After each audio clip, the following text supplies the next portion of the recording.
What if the secret to lasting change isn't something big or dramatic? What if it's something small, a tiny decision, a subtle shift, a 1% improvement? At first, these changes seem meaningless, easy to overlook, easy to dismiss, but over time they compound into something powerful. This is the core idea behind Atomic Habits. True transformation comes not from massive action, but from small, consistent changes made daily. Most people focus on outcomes. They want to lose weight, write a book, earn more money. But outcomes don't create lasting change. Systems do. Goals set the direction, but systems are what carry you forward. You don't rise to the level of your goals, you fall to the level of your systems. There's a deeper truth as well. Real change is identity change. It's not just about what you want to achieve, but about who you want to become. Anyone can set a goal, but few people take the steps to shift their identity to match it. It's not, I want to run a marathon. It's, I am a runner. It's not, I want to write a book. It's, I am a writer. Habits that align with your identity are the ones that stick. Every small habit is a vote for the kind of person you want to be. Alone, a single vote doesn't matter much, but the more you repeat a habit, the more you reinforce that identity. This is the power of Atomic Habits. Small, seemingly insignificant actions, repeated over time, leading to extraordinary results. Chapter 1. The 1% Rule. The surprising power of tiny gains. Change often feels overwhelming because we think it has to be massive. But what if improvement didn't require sweeping overhauls? What if just getting 1% better every day could radically transform your life? That's the premise of this chapter. Tiny improvements, made consistently, lead to significant outcomes over time. It's not just a theory, it's math. If you improve by just 1% every day for a year, you'll be 37 times better by the end of it. But if you decline by 1% daily, you're close to zero. Habits compound, whether they're working for you or against you. James Clear illustrates this with real-world examples. The British cycling team, once infamous for their poor performance, became a world-dominating force after embracing the idea of marginal gains. They didn't try to overhaul everything at once. Instead, they focused on improving every tiny aspect: bike seats, uniforms, even hand-washing techniques. The result? Multiple Tour de France victories and Olympic golds. The power wasn't in any single change, it was in the accumulation of many small ones. The same principle applies to our daily lives. Too often people give up on positive habits because they don't see immediate results. You go to the gym for a week and don't look any different. You eat healthy for a few days and don't feel better. But results lag behind behavior. Habits are like seeds planted in the soil. You don't see the outcome right away, but growth is happening beneath the surface. Success is the product of daily habits, not once-in-a-lifetime transformations. The chapter ends with a crucial message. Forget about goals for a moment and focus on the system instead. Goals are good for setting direction, but systems are best for making progress. It's not about doing something amazing once, it's about doing something simple consistently. Master the art of showing up, build the habit, get 1% better today. Chapter 2. How Habits Shape Your Identity. Every habit we build is not just a behavior, it's a statement about who we believe we are. The process of lasting change begins not with what we want to achieve, but with who we want to become. There are 3 layers to behavior change. The outermost layer is focused on outcomes: losing weight, writing a book, quitting smoking. The middle layer is about the process: developing a workout routine, building a writing schedule, or implementing a method for breaking a bad habit. The deepest layer is identity, what you believe about yourself, your self-image, your worldview. Most people start with the outcome. They set a goal and try to act in alignment with it. But change that begins at the outcome level is often temporary. If it conflicts with your identity, it won't last. For example, Someone trying to quit smoking may say, "I'm trying to quit." That still identifies them as a smoker. In contrast, someone who says, "I don't smoke," is making a decision based on a new identity. One person still sees themselves as who they were, the other is stepping into who they want to be. True behavior change is identity change. When habits are aligned with identity, they become more sustainable. Every action becomes a vote for the type of person you want to be. If you study, you cast a vote for being a student. If you train, a vote for being an athlete. One single instance may not change your entire identity, but repeated votes start to reinforce a new self-image. This is why small habits matter. They aren't just tasks, they're evidence of the type of person you're becoming. It's easy to get caught up in results, but the key to real change lies in focusing on identity first. Instead of asking, "What do I want to achieve?" ask, "Who is the kind of person that could achieve this?" Then build habits that align with that identity. Start with identity, reinforce it through behavior, and let outcomes follow naturally. Chapter 3. How to build better habits in 4 simple steps. Habits form through a consistent process, one that repeats every time we perform an action. Understanding this process is key to changing behavior. Every habit follows the same pattern: cue, craving, response, and reward. This 4-step loop is the backbone of every habit, good or bad. It starts with a cue, something that triggers your brain to initiate a behavior. It could be a time of day, a place, an emotion, or another person's actions. The cue leads to a craving, which is the motivational force behind every habit. But the craving isn't for the habit itself, it's for the change in state it delivers. We don't crave brushing our teeth. We crave the feeling of cleanliness. We don't crave checking our phones. We crave the relief from boredom or the satisfaction of connection. The 3rd step is the response, the actual behavior you perform. Whether or not this happens depends on how motivated you are and how much friction is involved. If a habit is too difficult, you're unlikely to follow through. If it's easy and the craving is strong, you will. Finally, there is the reward. The reward satisfies the craving and teaches the brain whether this behavior is worth remembering. If the experience is satisfying, the habit loop is reinforced and more likely to be repeated. These 4 stages are not just a framework for understanding habits, they offer a strategy for changing them. If you want to build a good habit, you need to make the cue obvious, the craving attractive, the response easy, and the reward satisfying. On the flip side, if you want to break a bad habit, you need to do the opposite. Make the cue invisible, the craving unattractive, the response difficult, and the reward unsatisfying.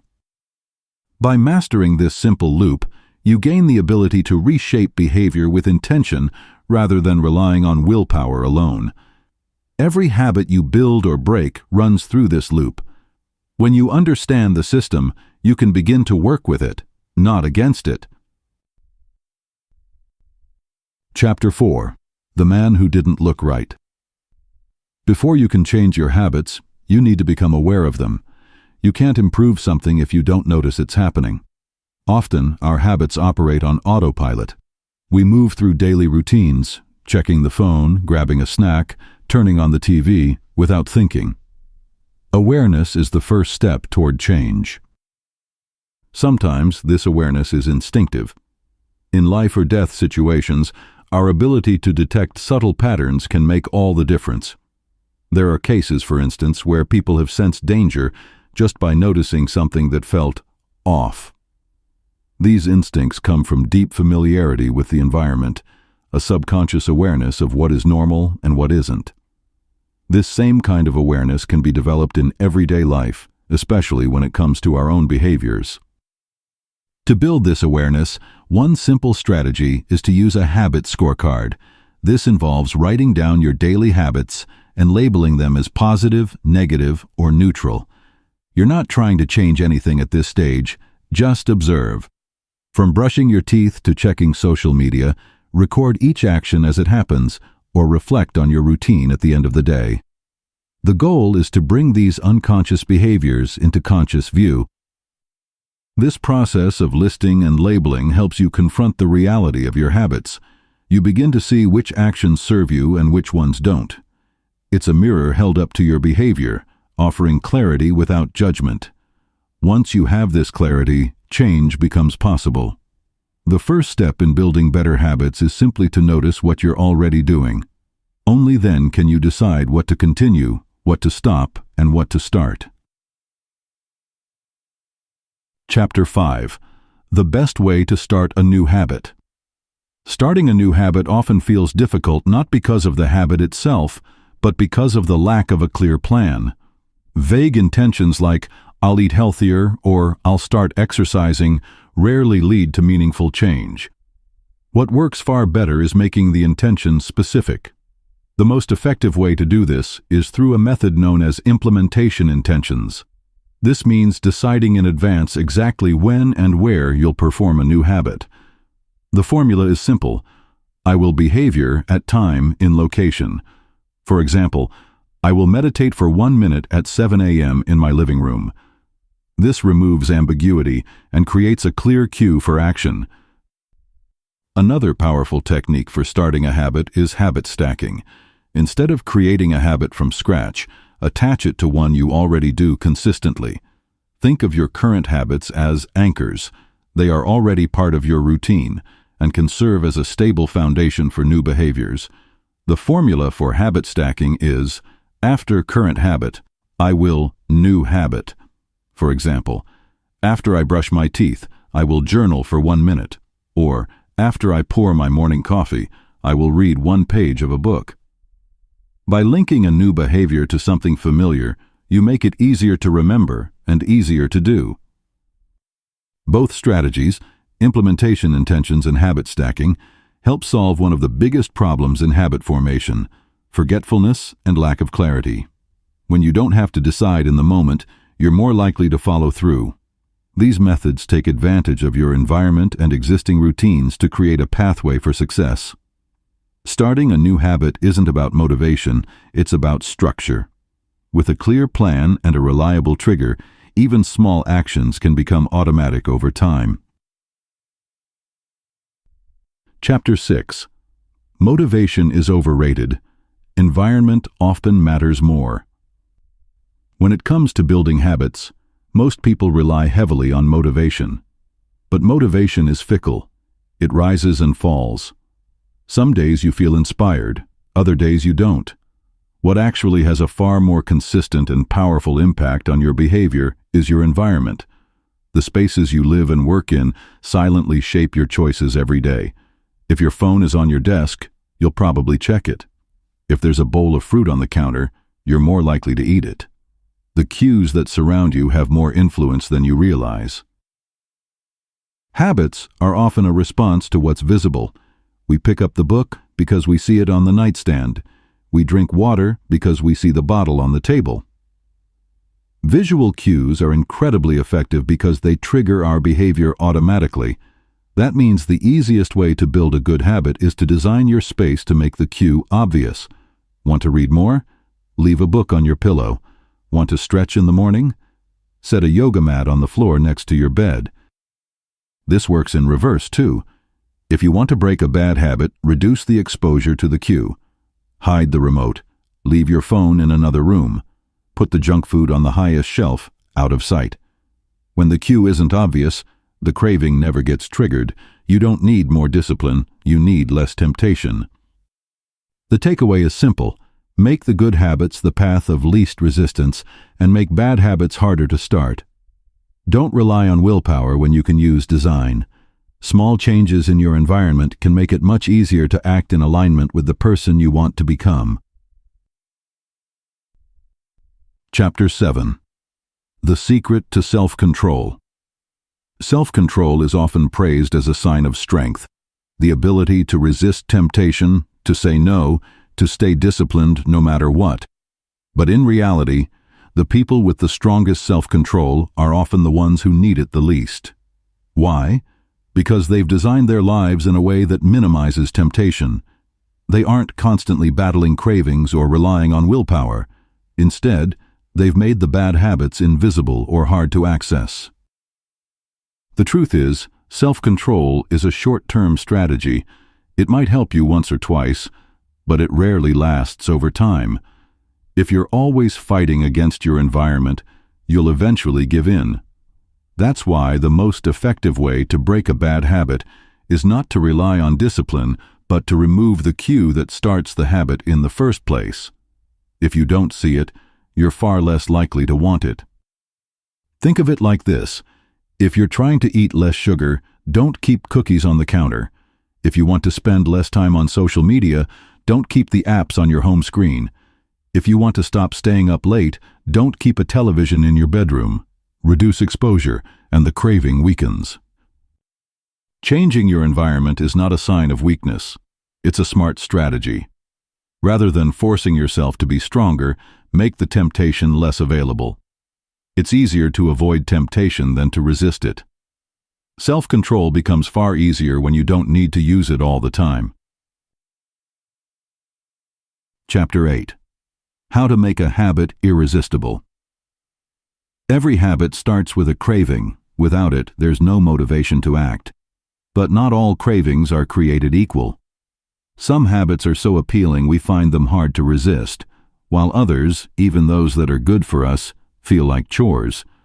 The key to making good habits stick is to make them attractive. The more appealing a habit feels, the more likely you are to follow through. Our brains are wired to respond to rewards. Over time, we've learned to associate certain behaviors with pleasure or satisfaction, and that association drives us to repeat those behaviors.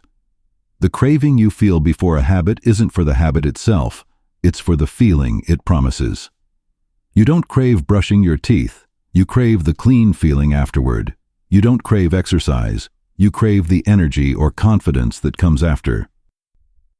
To make habits more attractive, one powerful strategy is called temptation bundling. It works by linking an action you want to do with an action you need to do. For example, let's say you enjoy watching your favorite show but need to exercise more. With temptation bundling, you could allow yourself to watch that show only while walking on a treadmill. This pairs something enjoyable with something beneficial, making the overall experience more rewarding. Temptation bundling takes advantage of the brain's tendency to seek immediate pleasure. When you combine something pleasurable with a useful habit, you reduce the friction that normally discourages you from taking action. It becomes easier to get started because you've layered something you already want on top of a behavior you're trying to adopt.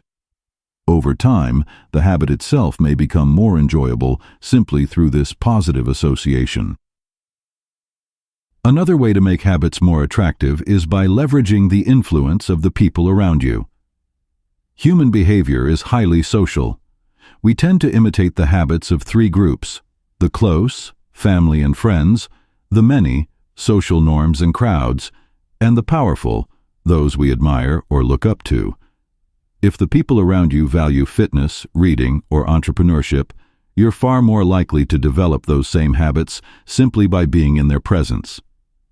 Joining a group where your desired behavior is the norm is one of the most effective ways to change. When behavior feels normal or expected within your community, it becomes much easier to stick with it. Belonging motivates you to stay consistent. You're not just working toward a personal goal, you're reinforcing your identity within a group. Ultimately, making habits attractive means aligning them with your brain's natural desire for reward and connection. Whether through temptation bundling or social reinforcement, the more you can make a habit feel enjoyable or valued, the more likely it is to become a lasting part of your life. Chapter 9. The Role of Family and Friends. Human beings are deeply social creatures. Much of what we do because of the people around us. Whether we realize it or not, our habits are shaped by the culture and environment we live in, especially by the people we spend the most time with. Family, friends, co-workers, even casual acquaintances all contribute to what we see as normal. When it comes to habit formation, the social environment can be either one of the most powerful forces for change or one of the greatest obstacles. We tend to imitate the behavior of three key groups: the close, the many, and the powerful. The close are the people we interact with every day: family, friends, colleagues. Their influence is the strongest because of proximity and emotional connection. If your partner exercises regularly or your coworkers take walking breaks, you're far more likely to adopt those same habits. When those you care about model a behavior, it doesn't just feel acceptable, it feels expected. The second group, the many, represents social norms, the behaviors that are common or popular within a group or society. We're hardwired to seek belonging, and part of that involves conforming to what others do. If most people in your circle eat healthy, read often, or invest in self-improvement, you're likely to follow that path simply to fit in. On the flip side, if your group often drinks, procrastinates, or avoids effort, it becomes harder to break free of those patterns.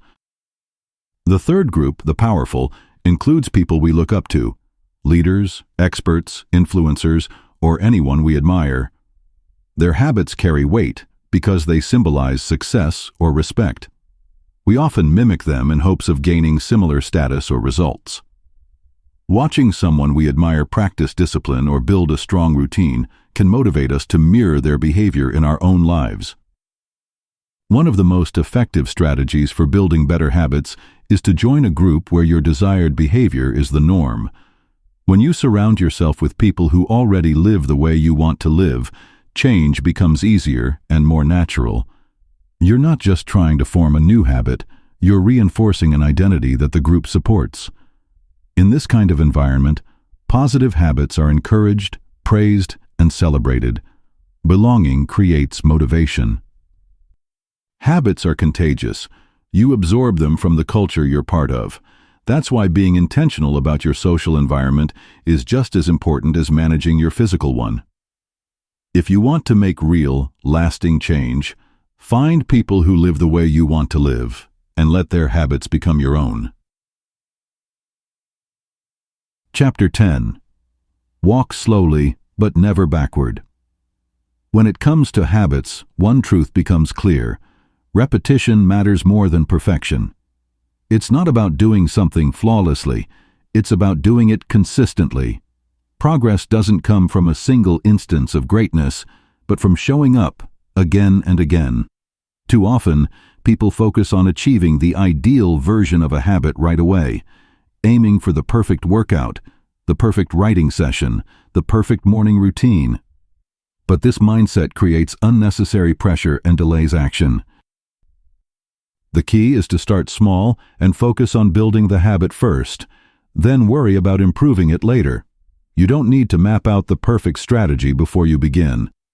What matters most is establishing the behavior as part of your routine. The frequency of action is what teaches your brain to automate the habit. The more you repeat it, the more natural it becomes. Habits are not built by intensity, they are built by consistency. This is why the people who succeed in changing their lives aren't necessarily the most disciplined or talented. They're the ones who keep showing up. They build momentum by sticking to their habits, even when it's inconvenient or uninspiring. Missing a day doesn't ruin the process, but waiting for the perfect moment to act often does. Progress comes from embracing imperfection and putting in the reps. There's a concept called automaticity, the point at which a behavior becomes automatic. Research shows that it doesn't happen after a set number of days, like the often cited 21 days. Instead, it depends on how often you do the behavior, not how long you've been trying. The more you repeat a habit, the faster it becomes second nature.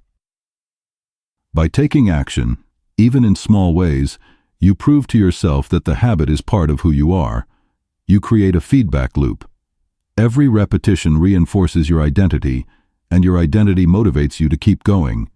This is why starting small matters so much. It lowers the barrier to entry, allowing you to build consistency without resistance. If you want to master a habit, start by mastering the art of showing up. Even if the effort feels small or incomplete, the act of doing it builds the foundation. You can refine, expand, and improve later. But first, you have to start and keep going. Chapter 11. The law of least effort. Human nature favors the path of least resistance. When given two options, we naturally gravitate toward the easier one. This tendency explains why bad habits are so easy to fall into. They often require little effort and provide immediate gratification. On the other hand, good habits usually involve some degree of friction. They might demand energy, time, or attention, all of which can feel like barriers, especially when motivation is low. Understanding this principle is critical for behavior change. If you want to make a habit stick, you have to reduce the friction associated with it. The easier a habit is to do, the more likely you are to do it. Instead of relying on discipline or willpower, design your environment to work in your favor. For example, if you want to practice guitar more often, keep it on a stand in your living room instead of in a case in the closet. If you want to eat healthier, prep meals in advance or keep healthy snacks visible and ready to grab. This strategy is about priming your environment. Set things up so that your desired behavior becomes the default. Lay out your workout clothes the night before. Keep your journal open on your desk. Load the dishwasher before bed to make the morning easier. When your environment is prepared, the behavior that once felt like a chore starts to feel automatic. The less effort required to start, the more likely you are to follow through. This idea also works in reverse. If you want to break a bad habit, increase the friction. Make the behavior harder to access. Remove apps from your phone, unplug your TV, hide the snacks. The more inconvenient the habit becomes, the less likely you are to continue it. Simple changes like moving a chair or deleting a shortcut can dramatically reduce how often you repeat an unwanted behavior. Small adjustments in your surroundings can have an outsized impact on your habits. When good behavior is effortless, it becomes sustainable. When bad behavior is difficult, it becomes forgettable. You don't need more motivation. You need better design. Build a world around you that makes the right actions the easiest ones to take. Chapter 12. How to stop procrastinating by using the 2-minute rule. One of the biggest reasons people struggle to build habits is that they try to do too much, too soon. They aim for ambitious changes, imagining they'll go from 0 to perfect overnight, running 5 miles a day, meditating for an hour, reading a book a week. But this kind of thinking creates pressure and resistance. The real key to starting and maintaining a habit lies in making it incredibly simple to begin. This is where the 2-minute rule comes in. When you start a new habit, it should take less than 2 minutes to do.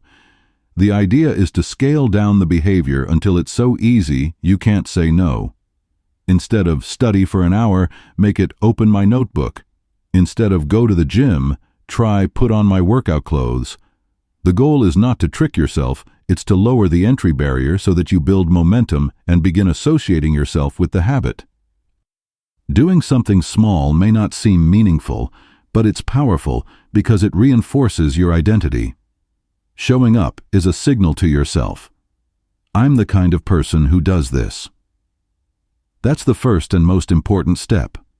The more consistently you perform this tiny version of the habit, the more likely you are to eventually do more. You rarely just put on your running shoes and then stop. Starting the behavior naturally leads to continuing it. This method also helps overcome procrastination. Big tasks feel overwhelming, but if your only commitment is to do something that takes 2 minutes, it's far less intimidating. Once you begin, momentum often carries you forward. You go from writing one sentence to finishing a paragraph, from opening a book to reading a chapter, from unrolling a yoga mat to completing a full session. Starting is the gateway to progress. The 2-minute rule isn't about stopping at 2 minutes. It's about mastering the art of showing up. It's about making habits easy enough to start and consistent enough to grow. Over time, what begins as a small act becomes part of a larger, more powerful routine. Chapter 13. How to make good habits. Inevitable and bad habits impossible. Building good habits becomes much easier when doing the right thing is the default. And avoiding bad habits becomes far more likely when doing the wrong thing is simply not an option. The most effective way to achieve this is to create systems that lock in your future behavior before you're even faced with a decision. This strategy works because it removes the need for willpower in the moment. It turns intention into action automatically. One powerful tool for doing this is a commitment device, a choice you make now that controls your actions later. It's a way to bind yourself to a good behavior and restrict your ability to stray from it. For example, if you know you're prone to wasting time on social media, you can delete the apps or use website blockers that limit your access during certain hours. You don't have to resist the urge later because the option is already closed off. If you tend to overspend, you might leave your credit cards at home or create a budget that restricts impulsive purchases. In both cases, you're using your present self to protect your future self. Commitment devices are effective because they eliminate the need to make a decision when you're vulnerable, tired, distracted, emotional, or tempted. Once the decision is made in advance, your environment enforces the behavior for you. It becomes harder to make the wrong choice because the wrong choice isn't easily available. Another way to make good habits inevitable is through automation. When a behavior becomes automatic, it no longer requires active effort. This is especially useful for habits that are beneficial but easy to neglect, like saving money, paying bills, or contributing to a retirement account. By setting up automatic transfers, bill payments, or digital reminders, you create a system that works in the background. These actions continue to occur with no ongoing input from you. Once it's set, you can't forget it, skip it, or talk yourself out of it. Automation isn't limited to finances. You can also apply it to health, like subscribing to a healthy meal service or scheduling regular workouts with a friend or trainer who keeps you accountable. You can even use smart home devices to automate your environment, dimming lights at bedtime, turning off screens at a set hour, or playing music to signal the start of a routine. The goal is to remove the friction between you and your good habits while increasing the friction between you and your bad ones. Make the actions you want to take inevitable. Make the actions you want to avoid impossible, or at least significantly harder. The fewer choices you have to make in the moment, the more consistent you'll be over time. When you commit in advance and build automation into your habits, you create a system where success doesn't rely on motivation or memory. It becomes built in. And when the right behaviors are built into your life, progress becomes the natural outcome. Chapter 14. The Cardinal Rule of Behavior Change. One of the most important principles in building better habits is understanding what drives us to repeat certain behaviors. Reward. Specifically, we are more likely to repeat a behavior when it is immediately satisfying. This is known as the cardinal rule of behavior change. What is immediately rewarded is repeated. What is immediately punished is avoided. This rule explains why some habits are easy to form while others feel like a constant battle. Bad habits often provide instant gratification. Junk food tastes good now. Scrolling social media feels relaxing now. Good habits, on the other hand, usually have delayed rewards. You don't get fit from one workout. You don't become fluent after one study session. Because of this delay, it's easy to abandon good habits before they have time to produce results. The brain is designed to prioritize immediate outcomes. This served us well in earlier times, when reacting quickly to danger or securing food immediately could mean the difference between life and death. But in modern life, many of our best choices are those that serve us in the long term, not the short term. To overcome this, we have to learn how to make good habits immediately rewarding. One effective strategy is to attach an immediate reward to a habit that is otherwise slow to pay off. For example, if you're trying to save money, you might track your progress visually with a chart or app so you feel satisfaction every time you make a deposit. If you're trying to work out more, you might allow yourself to watch a favorite show only while on the treadmill. These small, satisfying moments help reinforce the habit, even when the long-term results are still invisible. Creating immediate rewards helps bridge the gap between effort and outcome. It gives your brain a reason to repeat the behavior before the deeper benefits arrive. Over time, as the identity associated with the habit strengthens, the behavior begins to feel rewarding on its own. You don't just go for a run to earn a reward, you go because you see yourself as a runner. The key is to make the habit enjoyable now, so it has a reason to survive long enough to become meaningful later. By designing immediate rewards into your habits, you align the natural instincts of your brain with the goals of your future self. Chapter 15. How to keep your habits on track. Building a habit is one thing, keeping it going is another. Many people start strong only to lose momentum over time. The initial excitement fades, progress slows, and daily life starts to get in the way. That's why one of the most valuable strategies in long-term habit formation is tracking. What gets measured gets managed, and what gets tracked gets repeated. Habit tracking is a simple way to visualize your consistency. You mark an X on a calendar, check off a box in a notebook, or log your progress in an app. Each mark is a small piece of evidence that you showed up. Over time, these marks form a chain, and seeing that chain grow becomes satisfying in itself. It creates a sense of momentum, a visual cue that reinforces your identity and motivates you to keep the streak alive. The beauty of habit tracking is that it turns abstract goals into something tangible. It provides immediate feedback. Yes, I did what I said I would do today. That small win, repeated daily, builds trust in yourself. Even more importantly, it removes ambiguity. You don't have to wonder whether you're making progress. The record shows you are. Of course, the goal is not perfection. Everyone misses a day now and then. What matters most is avoiding 2 missed days in a row. Missing once is an accident. Missing twice starts a new habit, the habit of not doing the thing. The quicker you recover from a slip, the more resilient your habits become. Instead of focusing on the failure, focus on re-establishing the pattern. Get back on track as quickly as possible. Habit tracking also helps uncover where and why habits break down. If you notice gaps in your tracking, ask what caused them. Was the habit too difficult? Was the environment wrong? Were you trying to do too much at once?